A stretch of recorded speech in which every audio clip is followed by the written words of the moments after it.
በኢትዮጵያ በቆዳ በሽታ ባለፉት ዓመታት በቂ ሕክምና ባለመኖሩ ህብረተሰቡ ሲቸገር እንደነበር የኢትዮጵያ የቆዳና አባላዘር ሕክምና ማህበር ገለጸ።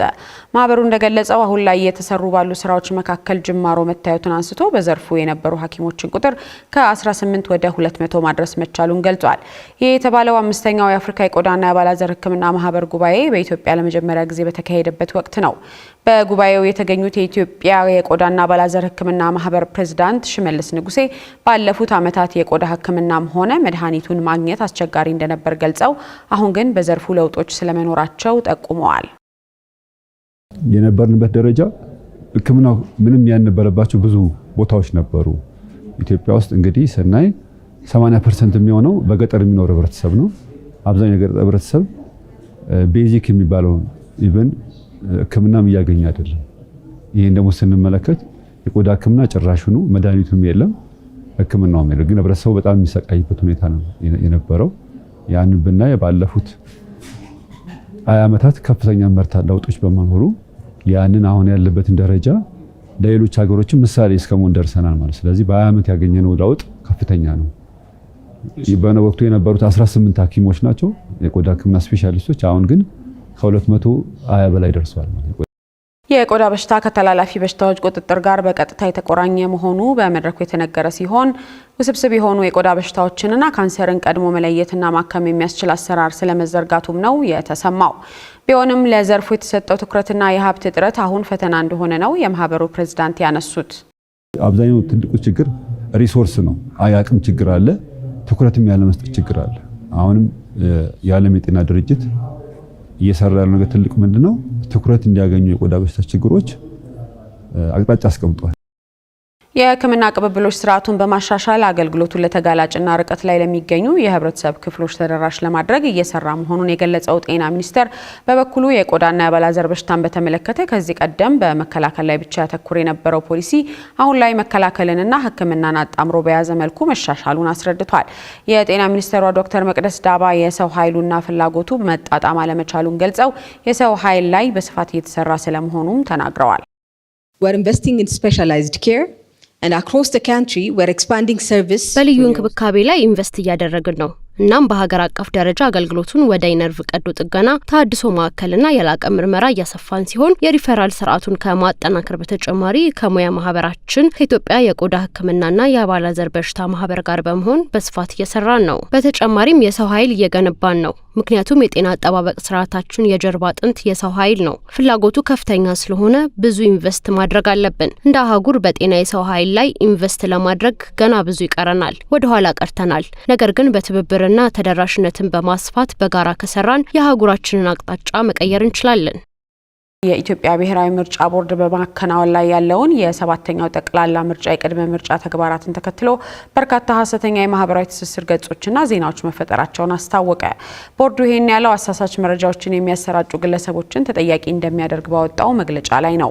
ማህበረሰቡም ቦርዱን ከተመለከቱ ሐሰተኛ ዜናዎች ራሱን እንዲጠብቅ ምርጫ ቦርድ አሳስቧል።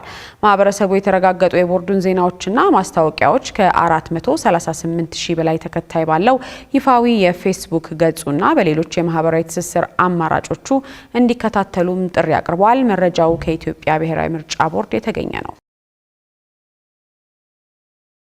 በቀጣዩ ዓመት ከ20.3 ጊጋዋት በላይ የሶላር ኃይል እንደሚመረት ጠቅላይ ሚኒስትር አብይ አህመድ ተናግረዋል። ጠቅላይ ሚኒስትሩ ይህን የተናገሩት በሐዋሳ ኢንዱስትሪ ፓርክ የተገነቡትን የቶዮ ሶላር ኢነርጂ ምዕራፍ 2 እንዲሁም የኦሪጂንና የሉሜንቴክ ሶላር ፋብሪካዎችን እንዲሁም የኤችዜድ ጋዝ ማምረቻ ፋብሪካዎችን በመረቁበት ወቅት ነው።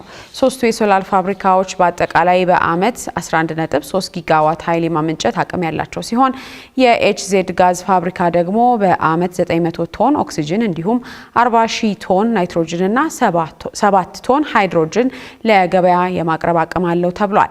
ጠቅላይ ሚኒስትር አብይ አህመድ በምረቃ ስነ ስርዓቱ ላይ እንደተናገሩት የሐዋሳ ኢንዱስትሪ ፓርክ በአፍሪካ ትልቁ ከሶላር የኃይል የሚመረትበት መሆን መቻሉን ጠቅሰዋል። አሁናዊ የሐዋሳ ኢንዱስትሪ ፓርክ ዓመታዊ አማካይ የማምረት አቅም 11.3 ጊጋዋት መድረሱንም ጠቅላይ ሚኒስትር አብይ አህመድ አብራርተዋል።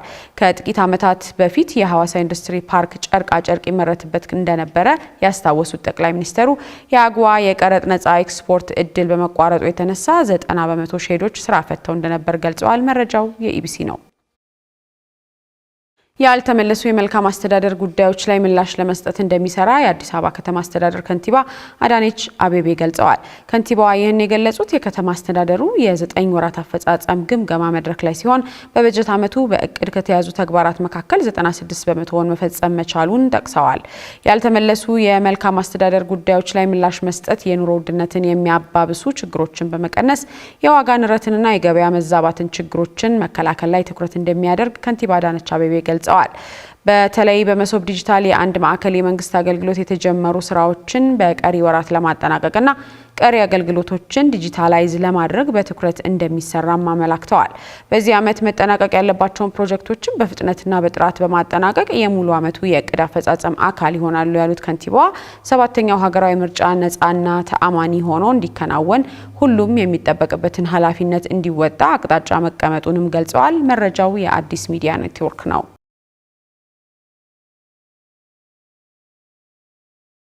ተመልካቾች የምትከታተሉት የአዲስ ነገር የጠዋት የሀገር ውስጥ አጫጭር መረጃዎቻችንን ነው። የአዲስ አበባ ከተማ አስተዳደር የነዳጅ ስርጭት ግብረ ኃይል በህገወጥ የነዳጅ ዝውውር የተሳተፉ 256 ተጠርጣሪዎችን በቁጥጥር ስር መዋሉን አሳውቋል። ግብረ ኃይሉ አክሎም ባለፈው አንድ ወር ውስጥ ለከተማ አስተዳደሩ የተደለደለው የናፍጣ መጠን 38 ሚሊዮን ሊትር ገደማና ከዚህ ውስጥም 32 ሚሊዮን ገደማ የሚሆነው ሊትር ለመደበኛ ነዳጅ ተጠቃሚዎች እንዲቀርብ መደረጉን ገልጿል። በተመሳሳይ በፌዴራል ደረጃ ተለይተው የተፈቀደ ላቸው ኢንዱስትሪዎች እንዲሁም በከተማ አስተዳደሩ ለተፈቀደላቸው ኢንዱስትሪዎችና የከተማ አስተዳደሩ ፕሮጀክቶችን ጨምሮ ከ1000 በላይ ተቋማት በአጠቃላይ 6.4 ሚሊዮን ሊትር ናፍጣ በትስስር እንዲወስዱ መደረጉንም ጠቁሟል።